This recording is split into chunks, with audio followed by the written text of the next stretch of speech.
Motopiksel TV'de bu bölümde 2 tane konuğumuz var. Motosiklet fiyatlarından şikayet eden dostlarımıza tanıtacağımız, anlatacağımız 2 yeni model. Hintli Hero'nun X-Pulse 200, X-Pulse 200T modeli. Bakmayın X-Pulse dediğime, aslında X-Pulse. Hiç zaman kaybetmeden başlayalım.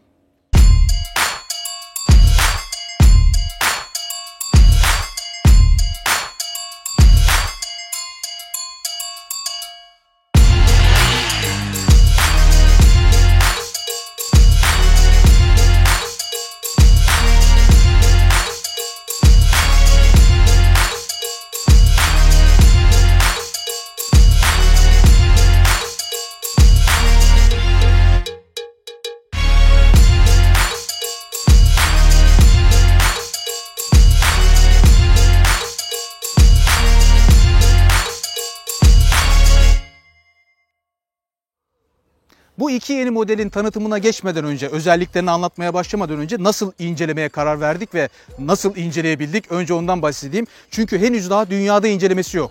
Sadece fuarda yapılan incelemeler var.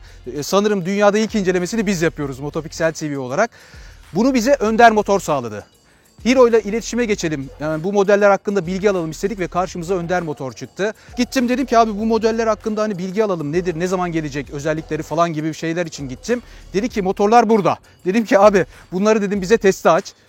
Hindistan'a göndereceğiz dedi 10 gün içerisinde. Ama göndermeden sana verelim dedi. Sağ olsun bizi kırmadı. Biz de 3-4 gün boyunca test ettik. Bütün özelliklerine hakim olabildik. O yüzden Önder Motor'a teşekkür edelim. Dünyadaki ilk incelemesini de bizim kanalda görüyorsunuz. Motopiksel takipçisi olmak bir ayrıcalık. Bu ayrıcalığı şimdi size yaşatacağız. Şimdi öncelikle Hero markasıyla başlayalım. Ben daha önce hiç Hero marka bir motosiklet kullanmamış biriyim. Hiç yani binmedim, üzerine bile binmemiş biriyim. İlk defa bu 2 modelle birlikte Hero markasıyla tanışma şansına ulaştım. Hero 7-7,5 milyon yıllık üretim kapasitesi olan, 1940'lı yıllardan beri üretim yapan Hindistan'ın en köklü motosiklet firması. Hatta Honda'yla, hani bizim Honda'mızla 1980'li yıllardan 2010'lu yıllara kadar bir ortaklığı vardı. Bunu hepimiz biliyoruz. Hero deyince aklımıza Honda geliyordu bizim. 2010'lu yıllarda bozuldu bu ortaklık ama Honda ile birlikte üretmiş olduğu bir model bile var. Honda Hero. Eskiler hatırlar Honda Hero'yu. Dolayısıyla hani bu açıdan bakıldığında, marka kalitesi olarak bakıldığında kafamızda olumlu bir algısı var Hero'nun. Fakat Hintli bir marka olması tabii kafamızda soru işaretleri yaratıyor. Bunun yanında Aydın'da bir fabrika açtılar. Fabrikada üretim yapacaklar. Yani Türkiye'de üretilecek bu modeller ve Hero'nun birçok modeli. Ve aynı zamanda şöyle güzel bir yanı var. Hero bütün motosikletlerine 5 yıl 50.000 kilometre garanti veriyor. Böyle güzel bir yönü var. Tabii bunlar güzel özellikler. Evet, 50.000 kilometre 5 yıl garanti veriyor. Aydın'da üretim tesisi açtı. Honda ile ortaklığı var. Çok köklü eski bir firma, Hintli bir firma falan ama hani bu motorlar nasıl? Tabii merak edilen nokta burası. Önce tasarımla başlayalım. Zaten bizim bu motorları incelememizin sebebi, bu motorların en çok dikkat çekme sebebi de tasarımı. Çünkü hani böyle dışarıdan baktığınızda hakikaten albenili tasarımları var. Özellikle Cross sınıfında olan 200 modeli, Touring versiyonu olan 200T modelinin tasarımları ya Hero ne yapmış böyle falan dedirtiyor. Önde kullanmış olduğu led farı, kullanmış olduğu dijital gösterge paneli ki gösterge panelinde Bluetooth bağlantısı bile var. Bunun haricinde hani genel yapısı, aerodinamisi olarak bakıldığında 2 modele de boyasına, renklerine işte bir tanesinde şeffaf cam geliyor, bir tanesinde füme cam geliyor. Cross versiyonunda elcik korumalar üzerinde standart geliyor. Hani ilk olarak bizim dikkatimizi çeken yönü tasarımıydı. Tasarım olarak gerçekten başarılı modeller olarak değerlendirebiliriz. Görüyorsunuz şurada bir tane yeşil görünen, yeşil uçlu bir sivop kapağı gibi bir şey var. Bunu böyle çıkardığınızda, şöyle çevirdiğinizde hop kırmızı oluyor. Yani aslında bir teknoloji denilebilir buna. İçinde bir iğne var. Sibop'taki iğne ile denk geldiğinde o iğne basınç oranına göre yeşil veya kırmızı olabiliyor. Yani lastik içerisindeki hava bittiğinde, havası düştüğünde, yani lastiğiniz patladığında o kırmızıya doğru kayarak havada bir sıkıntı var işareti veriyor. Bence güzel, yani bunu düşünmüş olmaları güzel. Hani Hintliler teknoloji olarak evet Japonlarla, Avrupalılarla yarışmıyor ama bakayım ne yazıyor şu üstünde.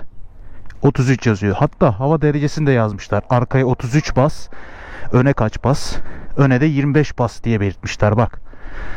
Bunda önde 25, arkaya da 33 diye belirtmişler. Aynı ikisinin hava basıncı da. Güzel. Yani bu motor alıp da abi biz lastiklere nasıl hava basıyorduk diye forumlarda sormanıza gerek yok. Şimdi öncelikle bu iki modeli tanıtarak başlayayım. Daha sonra teknik detaylarına gireceğim. Çünkü iki modelin tasarım olarak birbirinden büyük farklılıkları var. Motor özelliği aynı. O yüzden birbiriyle olan farklılıklarından bahsedeyim. X-Pulse 200, X-Pulse 200 modeli bir cross versiyonu. Cross motosikleti. X-Pulse 200T ise Touring versiyonu. Zaten 200T'deki amaç o. Touring motosiklet olduğunu göstermek amacıyla koymuşlar.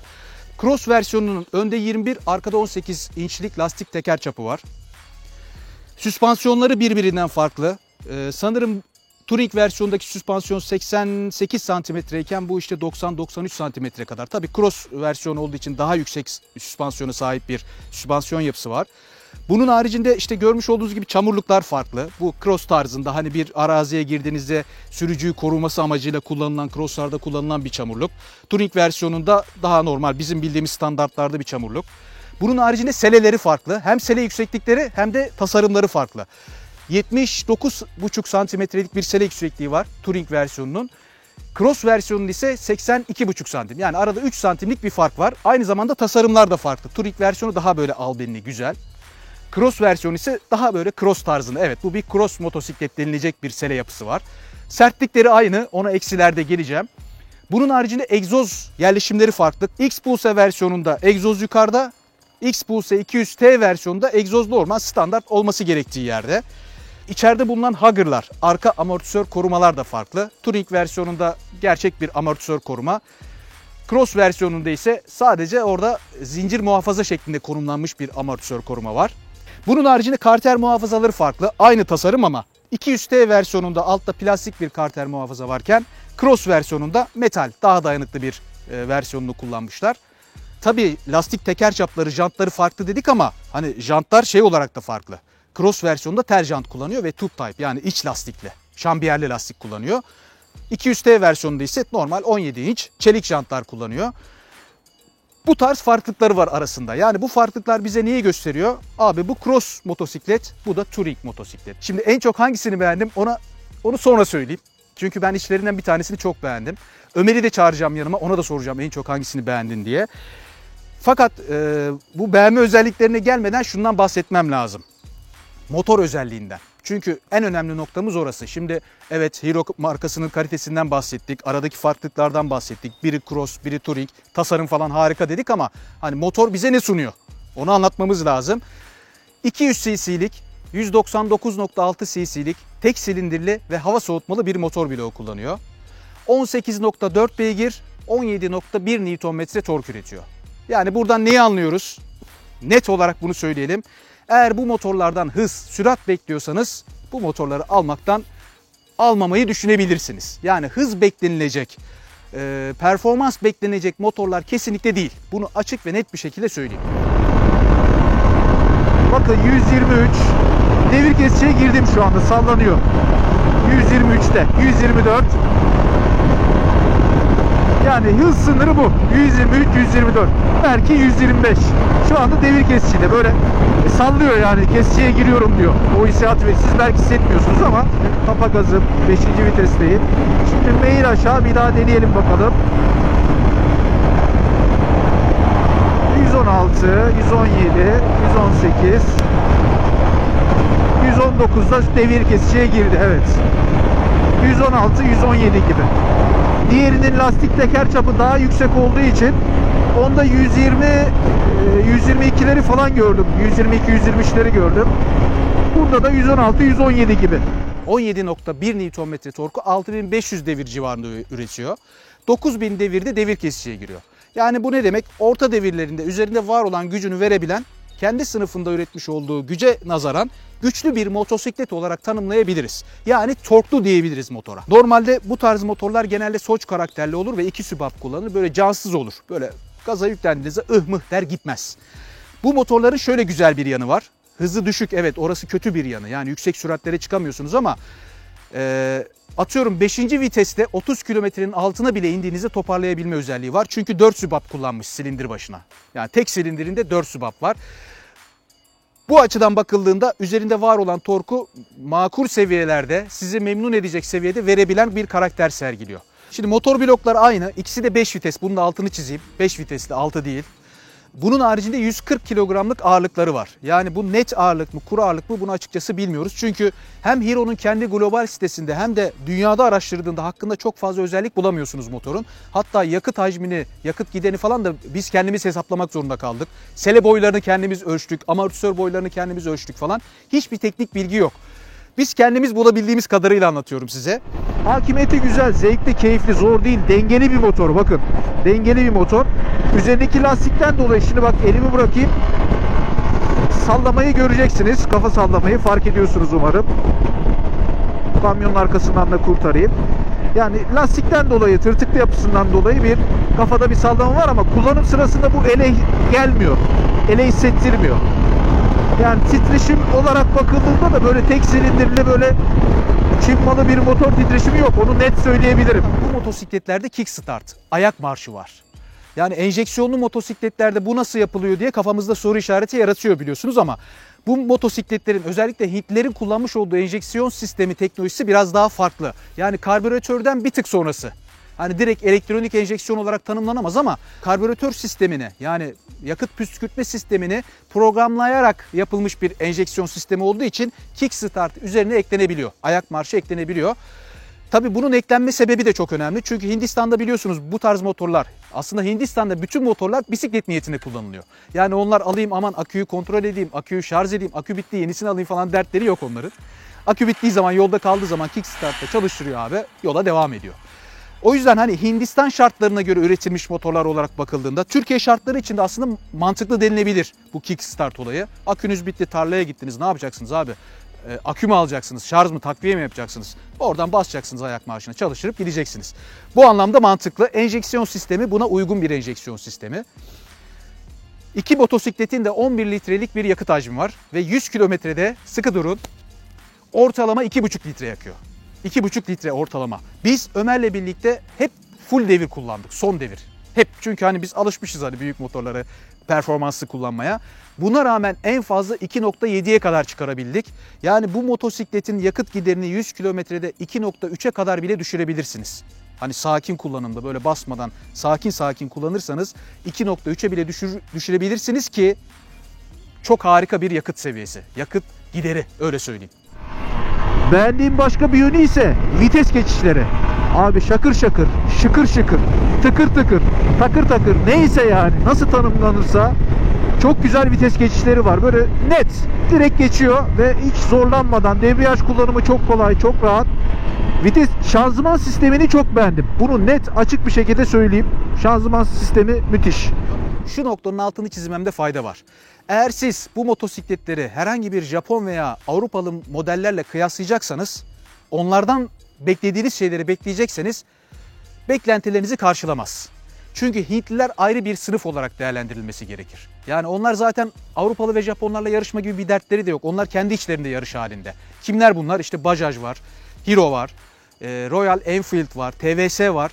Yani bu markalar bizim ülkemizde de var, satılıyor ama hani dertleri Avrupalılara, Japonlara rakip olalım değil. Dertleri kendi içlerinde bir yarış içerisindeler. Bu iki motosikletin üretilme sebebi de zaten buna dayanıyor. Royal Enfield'ın Himalayan diye bir modeli var. Türkiye'de satışı 40 bin lira civarında. Aslında bu modelin üretilme sebebi o. O motosiklet. Ona rakip olsun diye, uygun fiyatlı rakip olsun diye üretilmiş ki ben başarılı buldum. 40 bin liraya Himalayan almak mı? İşte fiyatını birazdan söyleyeceğim. Bu makul fiyata bu modeli tercih etmek mi veya bunu tercih etmek mi, ben bunları tercih ederim diye düşünüyorum. Eğer hız merakınız yoksa, son hız sizin için çok önemli değilse.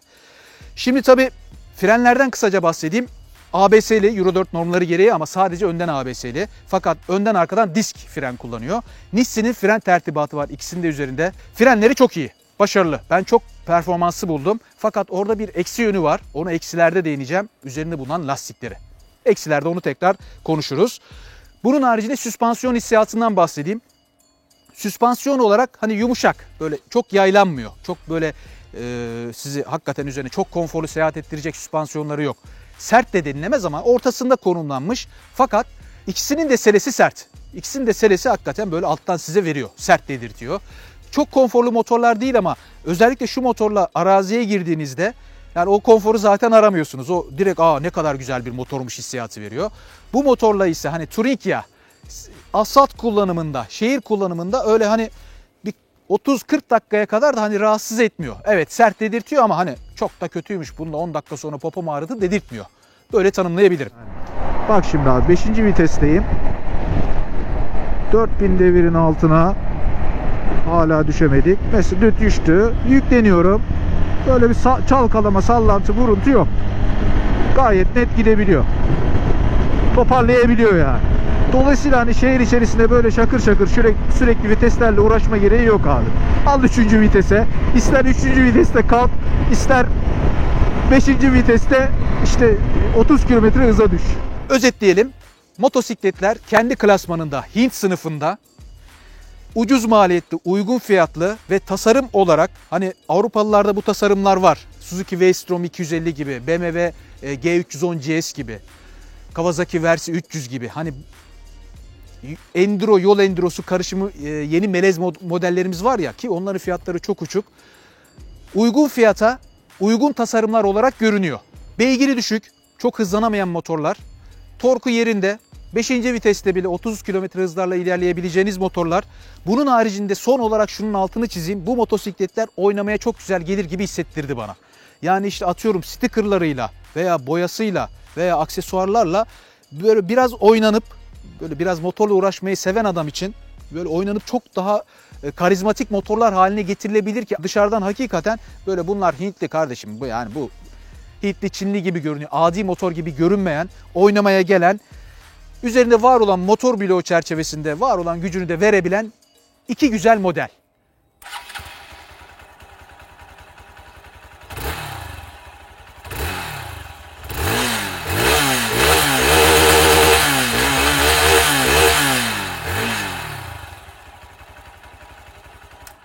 Şu anda ortalama belirlenmiş bir fiyatı var ama bu fiyatlar üretime geldiğinde, yani büyük ihtimalle Haziran ayı gibi veya Temmuz ayı gibi satışa sunulacak bu iki model.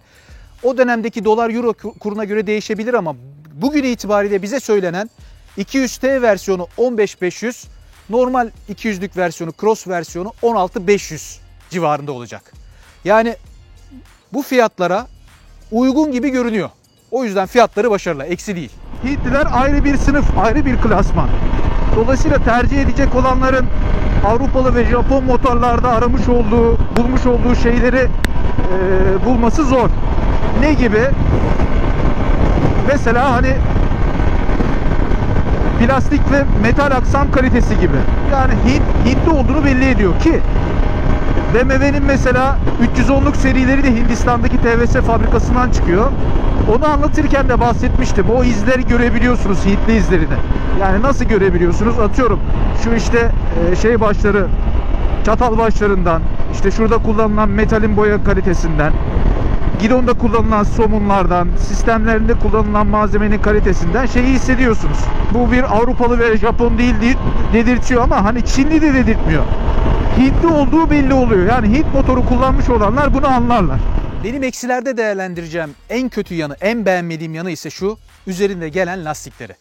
İkisinde farklı lastikler var. 200T versiyonunda MRF'nin bir lastiği var. Cross versiyonunda ise Seat diye bir marka, yine Hint malı bir lastik var. İkisi de naylon, %100 naylon. Yani hani içerisinde birazcık kauçuk karıştırmışlar falan değil. %100 naylon. Biz biliyorsunuz her naylon lastikli motora denk geldiğimizde bundan bahsediyoruz. Naylon lastiğe güvenilmez diye. Fakat burada şöyle bir handikap var. İkisi de önden ABS'li, arkada ABS yok. Dolayısıyla motosiklete ani fren yaptığınızda, panik frenlerde arkadan çok fazla kızaklama yapıyor. O yüzden hani üzerindeki lastikler eğer sağlam, güzel lastikler olsaydı arka frende çok başarılı olurdu hissiyatı yaşattığı için bu anlamda lastiklerini hiç beğenmedim. Yani çok başarısız olarak gördüm. Tabi çok hızlanabilen motorlar değil bunlar. Yani son hızı izlediniz, gördünüz. Bu anlamda iyi ki bu hızlara kadar çıkabiliyor dedirtti bana. Yani iyi ki hani 22-24 beygir civarında değil ki bunlar hani 150'leri falan bulamıyor dedirtti. Eğer o hızları bulabilseydi çok fazla can yakardı bu iki motosiklet. Çiçek.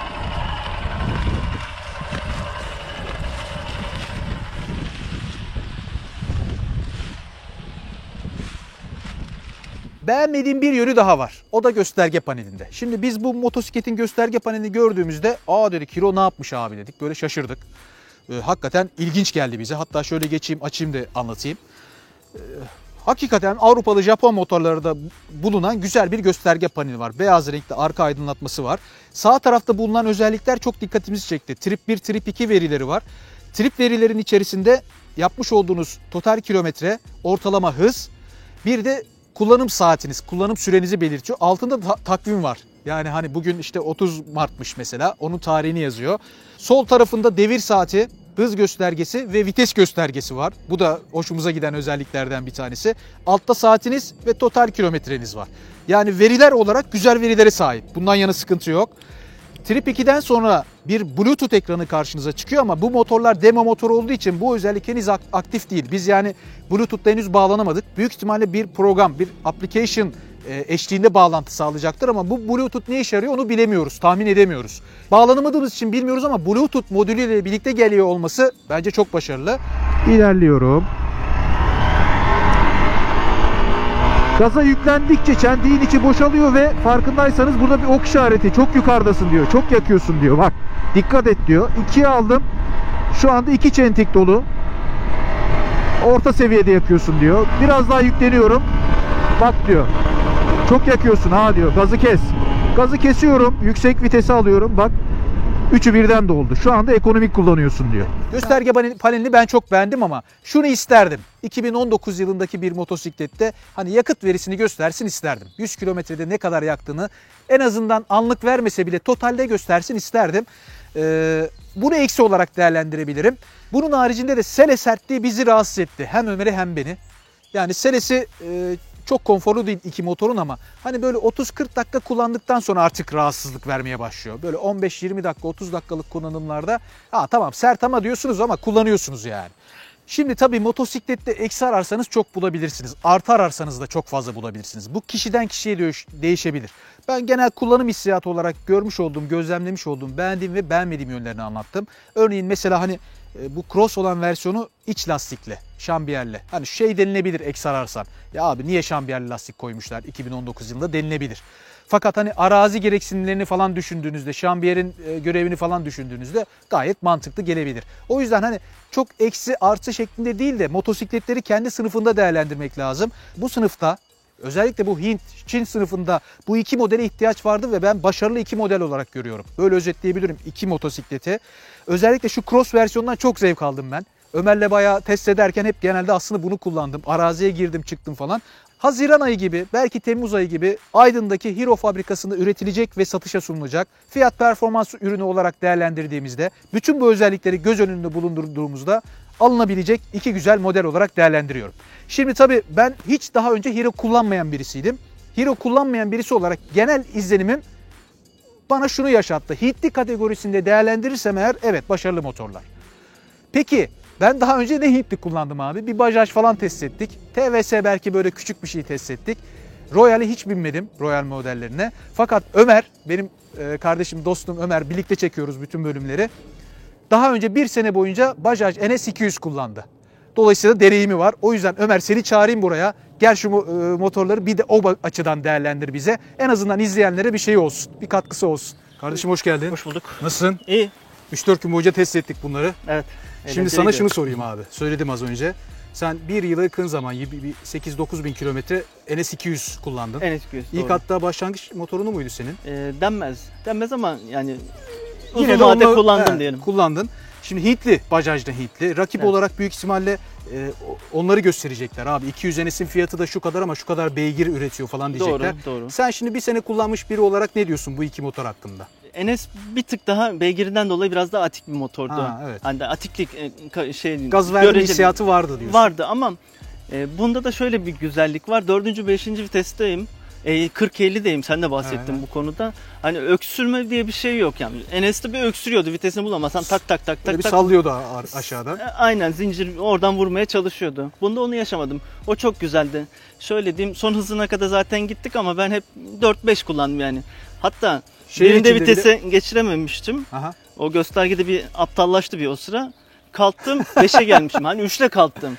Ha, üçüncü viteste Üçüncü viteste Ha, kalkmışım yani. ha. O derece bir Evet, saçmalık evet. oluştu. Ben de hani 5. vitesi denedim. Şehir içinde 30'da falan kalkıyor gidiyor abi yani. Evet. Gayet güzel toparlıyor. Hani gücüne bakınca bir saçmalık var orada. Peki asıl soru şu. Şimdi evet beygiri, hızı, torku bilmem nesi bunlar zaten teknik verilerinde belli.